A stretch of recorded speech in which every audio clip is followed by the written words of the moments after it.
अनीता तीसरी बार मां बनने वाली थी। इस बार तो उसने दिन रात भगवान से यही प्रार्थना की थी कि उसके यहाँ पर बेटी हो। जिस दिन उसको बच्चा हुआ तो डॉक्टर ने कहा कि उसको बेटा हुआ है। ये सुनकर अनीता बहुत दुखी हो गई। उसे बड़ा चाव था कि उसके यहाँ पर एक बेटी हो। जब वो अस्पताल से घर आती है, इसमें दुखी होने की क्या बात है? भगवान की यही मर्जी थी। एक बेटी हो जाती तो मेरे अरमान पूरे हो जाते। पहले से दो दो बेटे तो थे ही हमारे पास। अनीता की बात का सुरेंद्र के पास कोई जवाब नहीं था। सुरेंद्र एक बहुत ही बड़ा बिजनेसमैन था। उन्हीं के यहाँ पर सीमा नाम की एक नौकरानी काम करती थी, जो उनके यहाँ पर काफी समय से काम कर रही थी। वो इस समय 9वें महीने से गर्भवती थी। उसके पति का निधन पिछले महीने एक कार एक्सीडेंट में हो गया था। तब अनीता ने उसे बहुत हौसला दिया और उसे ये तक भी कहा कि उसे चिंता करने की जरूरत नहीं है। एक दिन अनीता का ड्राइवर भागता हुआ अनीता के पास आया। मालकिन सीमा को भी हॉस्पिटल लेकर जाना पड़ेगा। अच्छा, तो जल्दी से गाड़ी निकालो और साहब को भी बता दो। सीमा को अस्पताल लेकर जाते हैं, जहां वो एक बहुत ही प्यारी सुंदर बेटी को जन्म देती है। अनीता जब उसकी बेटी को देखती है तो बस देखती रह जाती है। तुम कितनी भाग्यशाली हो सीमा, तुम्हारे यहाँ बेटी पैदा हुई है। देखो तो कैसी चांद सी सुंदर बेटी है। आप मुझे भाग्यशाली कह रही हैं मैडम। बेटी को जन्म दिया। बेटी के जन्म से पहले उसके पिता का देहांत हो गया। मैं तो ये सोच सोच कर परेशान हो रही हूँ कि इसे पालूंगी कैसे। बड़ी हो जाएगी, इसकी शादी भी करनी होगी, तब इतना पैसा कहाँ से लाऊंगी। मुझ गरीब पर तो भगवान ने दोहरी मात दे दी है। अनीता सीमा को घर ले आती है। सीमा की कही हुई बातें अनीता के दिल को लग गई थी। वो एक दिन सुरेंद्र से कहती है, एक मैं हूं जिसे बेटी चाहिए थी और भगवान ने नहीं दी, और एक अनीता है जिसको बेटी मिली है पर वो खुश नहीं है। आप उससे बात करो। अगर वो हमें अपनी बेटी गोद दे दे, फिर उसकी भी टेंशन खत्म हो जाएगी कि वो अपनी बेटी को कैसे बड़ा करेगी और कैसे उसकी शादी करेगी। तुम भी कमाल करती हो। भला वो अपना बच्चा तुम्हें क्यों देगी? उसके पति की वो आखिरी निशानी है। वो हमारे यहाँ रहती है, हम उसे किसी चीज की कमी नहीं होने देंगे। उन दोनों के बीच की बात को वहां की एक और नौकरानी सुन लेती है। वो सीमा के पास जाती है और, तू बड़ी किस्मत वाली है सीमा। तुम्हें पता है मैडम कह रही थी कि तुम्हारी बेटी को गोद ले लेते हैं। मेरी बात मान तो अपनी बेटी उनकी गोद दे दे। सच कह रही हूं, बड़े नाजों में पलेगी और तू अपनी बेटी को रोज देख भी सकेगी। अभी तेरी उम्र ही क्या है। मैं तो कहती हूँ बेटी मालकिन को गोद दे दे और दूसरी शादी करके अपना घर बसा ले। ये तू क्या कह रही है? मैंने तो बस दुखी होकर वो बात मैडम से कह दी थी। तो इसमें बुराई क्या है? तू खुद ही सोच। तेरी आंखों के सामने इतने बड़े राजमहल में तेरी बेटी हंसते खेलते बड़ी हो जाएगी।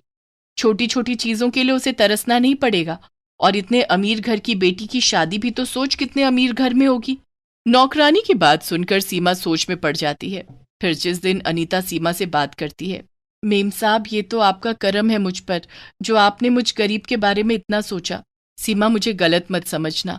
मैं सच कह रही हूँ, मुझे बड़ा चाव था कि मेरे यहाँ बेटी हो, लेकिन मेरे यहाँ तीसरा भी बेटा हुआ। मैं तुमसे तुम्हारी बेटी को मांग रही हूँ। तुम खुद ही सोचो, इतने बड़े घर में पलेगी, 3 3 भाई उसका सरमाया बनेंगे, फिर ऊंचे खानदान में उसकी शादी होगी और तेरी आंखों के सामने ही वो रहेगी। अनीता की एक एक बात सीमा को सच लग रही थी। वो आखिर में इस बात के लिए राजी हो जाती है और अपनी चांद सी बेटी अनीता को गोद दे देती है, जिसका नाम बड़े प्यार से सौम्या रखा जाता है। अनीता जैसे ही उसे गोद लेती है, उसका अलग से कमरा तैयार करवाती है। उसके लिए सुंदर सुंदर ढेर सारे कपड़े और खिलौने लेकर आती है। उसके लिए चांदी का पालना लेकर आती है। सीमा जब अपनी बेटी का कमरा देखती है, उसके ठाट बाट देखती है तो खुश हो जाती है। समय थोड़ा और आगे निकल जाता है और सौम्या 5 साल की हो जाती है। तब उसके स्कूल के एडमिशन के लिए सुरेंद्र एक बहुत अच्छे स्कूल को चुनता है। तुम्हें पता है सीमा, तुम्हारी बेटी के लिए मालिक ने अपने शहर का सबसे बड़ा स्कूल चुना है। तुम्हें पता है वहां पर जो बच्चे पढ़ते हैं वो अपनी जिंदगी में भी बहुत कामयाब होते हैं। सचमुच में भगवान का बड़ा करम है मुझ पर, जो मुझे इतने अच्छे मालकिन और मालिक दिए हैं। सौम्या का एडमिशन हो जाता है। अब रोजाना सीमा उन चारों बच्चों को स्कूल जाते हुए और आते हुए देखती है और सारे काम उनके वो खुद संभालती। जब वो अपनी बेटी का कमरा ठीक करती तो हमेशा भगवान को धन्यवाद देती कि उसकी बेटी इतने अमीर घर में है। सौम्या बहुत ही प्यारी बच्ची थी। उसकी मुस्कुराहट इतनी प्यारी थी कि अनीता और सुरेंद्र जब भी उसे देखते, उनकी सारी टेंशन दूर हो जाती है। एक दिन सीमा रसोई में खाना बना रही थी कि तभी सौम्या अनीता के पास जाकर बोलती है, मम्मी मम्मी, मुझे भी ये सफेद घोड़ा चाहिए जो टीवी में दिखाई दे रहा है। अच्छा, तो हमारी प्यारी बिटिया को ये घोड़ा चाहिए? ठीक है, आने दो तुम्हारे पापा को, मैं उनसे बात करती हूँ। तब भागते हुए सौम्या रसोई में जाती है और सीमा से खाने के लिए कहती है। क्या चाहिए मेरी प्यारी बिटिया को? मुझे पकौड़े खाने हैं, बहुत टेस्टी टेस्टी वाले पकौड़े। ठीक है मेरी प्यारी बिटिया, तुम वहां जाकर बैठो, मैं अभी तुम्हारे लिए पकौड़े बनाकर लाती हूँ। कई दिन बीत जाते हैं, पर सौम्या के दिमाग से वो घोड़ा नहीं निकलता। वो अपनी मम्मी को हर वक्त उस घोड़े की याद दिलाती रहती है। फिर एक दिन वो घोड़ा दोबारा से जब टीवी पर दिखाई देता है तो सौम्या रोने लगती है। मैं कुछ नहीं जानती, अभी के अभी ऑफिस से वापस आओ। तुम्हें पता है मेरी बेटी कितना रो रही है। मैंने कहा था तुमसे कि उसे घोड़ा चाहिए, पर तुम हो कि सुनते ही नहीं हो। ठीक है, परसों उसका जन्मदिन है, ये उसके जन्मदिन का तोहफा हो जाएगा। मैं परसों उसकी पसंद का घोड़ा दिला दूंगा। सीमा उनकी बातें सुनकर, हे प्रभु, मैंने कौन से अच्छे कर्म किए थे जो मेरी बेटी की किस्मत इतनी अच्छी निकली। सीमा का छठा जन्मदिन था। बहुत सारे लोग जन्मदिन पर आए हुए थे। सौम्या के तीनों भाई भी बहुत खुश थे। तभी सुरेंद्र वहां पर एक सुंदर सफेद घोड़े को लेकर आता है, जिसे देखकर सौम्या बड़ी खुश हो जाती है और सीमा तो हैरानी से घोड़े को और सौम्या को देख रही थी। राजकुमारी सी जिंदगी है मेरी बेटी की। अच्छा हुआ मैंने मालकिन और मालिक को अपनी बेटी गोद दे दी। मालकिन के तीनों बेटे सौम्या को अपनी पलकों पर रखते हैं। देखते ही देखते समय पंख लगाकर उड़ रहा था और सौम्या और उसके तीनों भाई अब जवान हो चुके थे। अब तीनों भाई अपनी बहन का बहुत ख्याल रखते। आने जाने के लिए सौम्या के साथ हमेशा कोई ना कोई भाई साथ रहता। बड़े भैया, किसी दिन तो मुझे अकेले जाने दिया करो। जब देखो साया बनकर मेरे आसपास मंडराते रहते हो। क्योंकि मैं नहीं चाहता मेरी फूल सी नाजुक बहन को बाहर की दुनिया की नजर लग जाए। बस करो भैया, हमेशा मेरा पहरा देते रहते हो। किसी दिन तो मुझे भी खुली हवा में सांस लेने दो। तभी वहां पर मंझला भाई आ जाता है। सौम्या, तुम हमारी इकलौती बहन हो और हम तुम्हें पहरे में नहीं रखते हैं, बल्कि हम चाहते हैं कि हमारी बहन सारी दुनिया घूमे फिरे, लेकिन उसे आँच ना आए। सीमा जब उन लोगों की बातें सुनती है तो बहुत खुश होती है। फिर एक दिन दोनों बड़े भाइयों की शादी हो जाती है। शादी में सौम्या इतनी महंगी ड्रेस पहनती है कि सीमा हैरानी से उसे देख रही थी। कहाँ दे पाती मैं इसको इतना ऐशोआराम। आज मेरी बेटी कैसी सुंदर दिखाई दे रही है, इतने महंगे कपड़े और सबका लाड दुलार। ऐसे क्या देख रही हो सीमा? तुम्हें क्या यकीन नहीं हो रहा कि तुम्हारी बेटी राजमहल में पल रही है? मैं तो बहुत खुश हूँ। बस एक बार इस सौम्या के मुंह से माँ सुन लूं। ये क्या सपना देख रही है? क्यों उसे बताना चाहती है कि तू उसकी माँ है?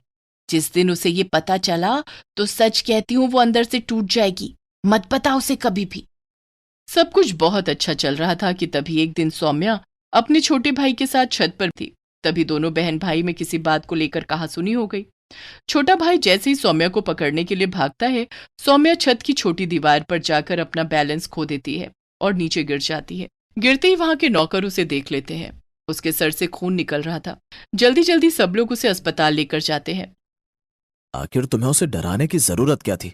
अगर सौम्या को कुछ हो गया तो मैं तुम्हें जिंदा नहीं छोड़ूंगा। मेरी बेटी को बचा लो, मेरी बेटी को कुछ नहीं होना चाहिए। सीमा भी वहीं पर खड़ी हुई रोई जा रही थी कि तभी डॉक्टर ने कहा, काफी खून बह गया है, हमें ओ पॉजिटिव ब्लड चाहिए। आप में से जिसका भी है वो जल्दी से दे दीजिए। सभी लोग एक दूसरे का चेहरा देखने लगे। घर में किसी का भी ब्लड ग्रुप ओ पॉजिटिव नहीं था। तब सीमा आगे आती है। डॉक्टर साहब, मेरा सारा खून ले लो, लेकिन मेरी बच्ची को बचा लो। सीमा के ऐसा बोलते ही तीनों भाई चौंक कर सीमा की तरफ देखते हैं। हाँ डॉक्टर साहब, सीमा का ब्लड ग्रुप उससे मिलता होगा, आखिर वो माँ है उसकी। डॉक्टर सीमा को ले जाते हैं और तीनों भाई जब सुरेंद्र और अनीता से पूछते हैं तो वो सौम्या की सच्चाई बता देते हैं।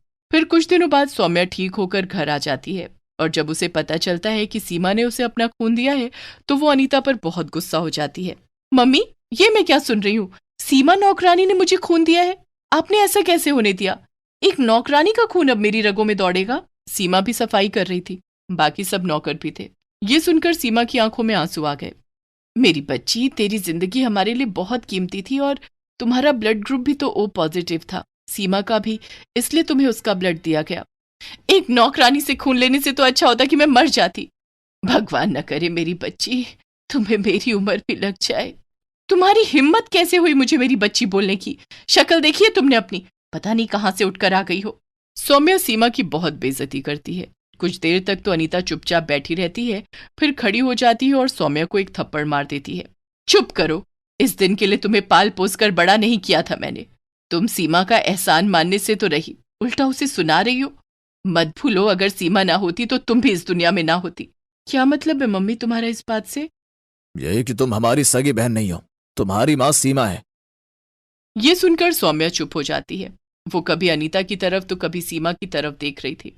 तब सुरेंद्र उठता है और सौम्या को प्यार से समझाता है और उसे सारी हकीकत बता देता है, जिसे सुनने के बाद सौम्या को बड़ी शर्मिंदगी होती है और वो, मुझे माफ कर दो माँ। नहीं मेरी बच्ची, माफी मत मांग। तूने मेम साहब और साहब का बहुत दिल दुखाया है, माफी उनसे मांग।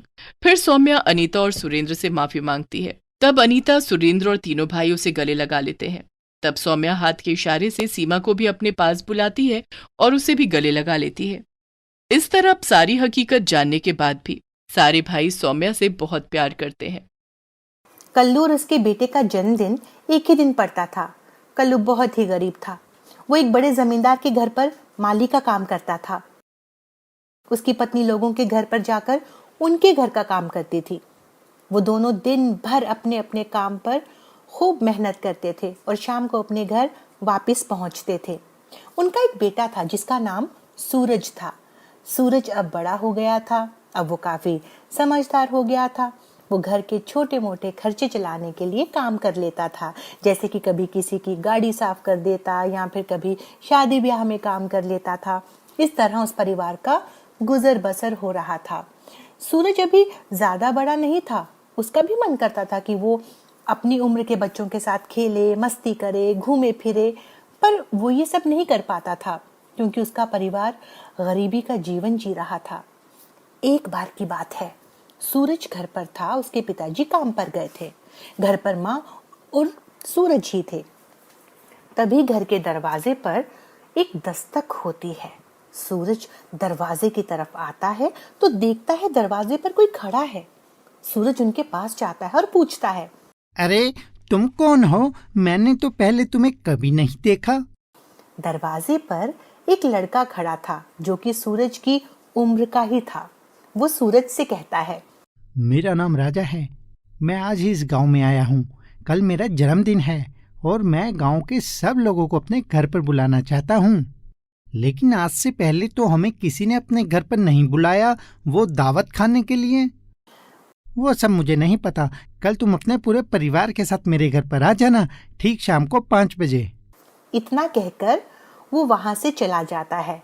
सूरज अंदर आता है और अपनी माँ से कहता है, माँ, ये जन्मदिन क्या होता है? वो राजा हम सबको अपने घर पर बुलाने आया था। हम चलेंगे ना माँ? उसकी माँ चुप रहती है। उसे समझ नहीं आ रहा था कि वो सूरज को क्या कहे। वो उसकी बात तो टाल देती है और कहती है, कुछ नहीं बेटा, कल चलेंगे, तू तैयार रहना। ऐसा कहकर वो भी अपने काम पर चली जाती है। शाम को सूरज के पिताजी घर आते हैं। घर आते ही सूरज अपने पिताजी से पूछता है, पिताजी, ये जन्मदिन क्या होता है? उसके पिताजी उससे कहते हैं, कल हम जहाँ पर जा रहे हैं वहाँ जाकर देख लेना कि जन्मदिन क्या होता है। कुछ देर बाद सूरज सोने चला जाता है। कल्लू और उसकी पत्नी बातें कर रहे थे। सुनो जी, कल अगर सूरज वहां से आकर हमसे पूछेगा कि हम उसका जन्मदिन क्यों नहीं मनाते तो हम उसे क्या कहेंगे? तो ऐसा करते हैं, कोई बहाना बना देते हैं वहाँ ना जाने का। अरे तू भी कैसी बात करती है? बेचारा कितना खुश है वहाँ जाने के लिए। बड़े सालों बाद तो हमें किसी ने अपने घर पर बुलाया है। और फिर बात करते करते वो दोनों भी सो जाते हैं। अगले दिन वो तीनों सुबह से ही बड़े खुश थे। अपने अपने काम खत्म करते वो तीनों राजा के घर जाने की तैयारी करने लगे। राजा अपनी खिड़की से बाहर देख रहा था कि सब लोग राजा के घर जाने के लिए अपने अपने घरों से निकल रहे थे। सबने नए और अच्छे अच्छे कपड़े पहने थे। उनके हाथों में बड़े बड़े उपहार थे। सूरज सोच रहा था कि वो क्या पहने, क्योंकि उसके पास तो नए कपड़े ही नहीं थे। तो वो लोगों के दिए कपड़े पहनकर ही रहता था। वो अपनी माँ के पास जाकर कहता है, माँ, मुझे भी नए कपड़े पहनने हैं। देखो सब लोग नए और सुंदर कपड़े पहनकर राजा के घर जा रहे हैं। पर उसकी माँ कहती है, अरे बेटा, तू तो ऐसे ही बहुत सुंदर लग रहा है। तुझे नए कपड़े की क्या जरूरत है मेरा राजा बेटा? ऐसा कहकर वो सूरज को प्यार करने लगती है। सूरज मान जाता है और फिर वो अपनी माँ से कहता है, माँ तू तो नए कपड़े पहन ले, मैंने तुझे कभी अच्छे कपड़ों में नहीं देखा और पिताजी को भी नहीं देखा। देखो ना माँ, सब लोग कितने अच्छे अच्छे बनकर जा रहे हैं। वो जिद करने लगता है, पर उसकी माँ उसे समझाती है और वो तीनों राजा के घर के लिए निकल जाते हैं। जैसे ही कुछ दूर पहुंचते हैं, दूसरे लोग उन्हें देखकर हंसने लगते हैं, क्योंकि वो तीनों बहुत ही गरीब दिख रहे थे। कुछ देर बाद वो तीनों राजा के घर पहुंच जाते हैं। वहां की चकाचौंध देखकर उन तीनों की आंखें फटी की फटी रह जाती हैं। सब लोग उन्हें बड़े अजीब ढंग से देख रहे थे और उन्हें देखकर हैरान भी थे, पर कल्लू ने उन लोगों पर ध्यान नहीं दिया।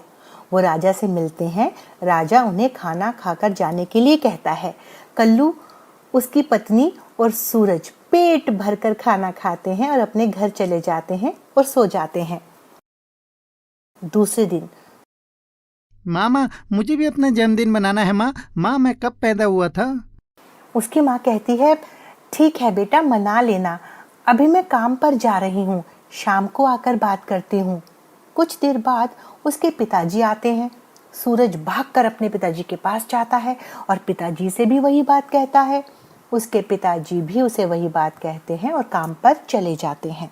कुछ दिनों में सूरज का भी जन्मदिन आने वाला था।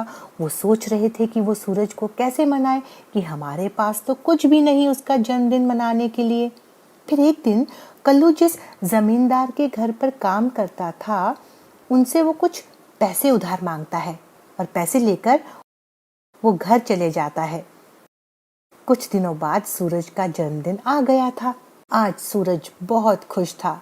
वो जैसे ही लोगों को बुलाने के लिए अपने घर से निकलने को तैयार हो रहा था, उसकी माँ उसे रोक लेती है और कहती है, अरे सूरज बेटा, तू कहाँ जा रहा है? सूरज कहता है, माँ मैं लोगों को बुलाने जा रहा हूँ। इतने में उसके पिताजी भी वहां आ जाते हैं और सूरज को कहते हैं, अरे बेटा, तू तो जानता है ना तेरे माँ बाप कितने गरीब हैं, वो इतने लोगों का खाना कैसे खिला सकते हैं? सूरज नाराज हो जाता है और कहने लगता है, नहीं पिताजी, मुझे कुछ नहीं सुनना। आज तक मेरा जन्मदिन आपने नहीं बनाया, अब मुझे भी अपना जन्मदिन मनाना है। और गुस्से में घर से बाहर चला जाता है। सूरज की माँ कहती है, तुम चिंता मत करो, मान जाएगा, हम तीनों हैं मिलकर उसका जन्मदिन मनाएंगे।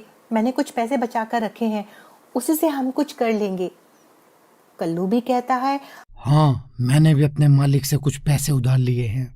ऐसा कहकर वो दोनों अपने अपने कामों पर चले जाते हैं और काम से जल्दी लौट आते हैं और सूरज के जन्मदिन की तैयारी में लग जाते हैं। सूरज घर पर बैठा सोच रहा था कि शायद उसने आज ज्यादा ही अपने माँ पिताजी को दुखी कर दिया। वो भी घर से बाहर एक पेड़ के नीचे बैठ जाता है। शाम को जब घर लौटा तो उसने देखा कि उसका छोटा सा घर बहुत सुंदर लग रहा था। उसके माँ बाप ने भी नए कपड़े पहने थे और एक टूटी सी कुर्सी पर कुछ रखा था। सूरज उसे उठाकर देखता है तो उसमें उसके लिए नए कपड़े रखे थे। सूरज जल्दी से वो कपड़े पहन लेता है और बहुत खुश होता है। फिर उसकी माँ उसकी पसंद का खाना लेकर आती हैं और तीनों मिलकर खाना खाते हैं।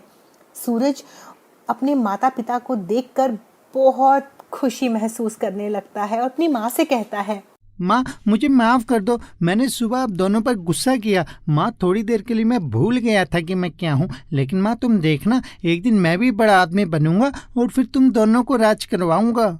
हाँ बेटा, तू मेरा राजा बेटा है, तू जरूर बड़ा आदमी बनेगा एक दिन। तभी उसके पिताजी वहां पर केक भी रख देते हैं। ये है हमारे सूरज का जन्मदिन का केक। सूरज केक देखकर बहुत खुश हो जाता है। बेटा, अगले साल हम इससे भी बड़ा केक लेकर आएंगे तुम्हारे जन्मदिन पर। हाँ बेटा, तुम्हारी माँ ठीक कहती है, अगले साल हम तुम्हारा जन्मदिन और भी अच्छे से मनाएंगे। ऐसा कहकर वो सूरज को गले से लगा लेते हैं। तो इस तरह गरीब का जन्मदिन भी अच्छे से मन गया। तीनों आज बहुत खुश थे।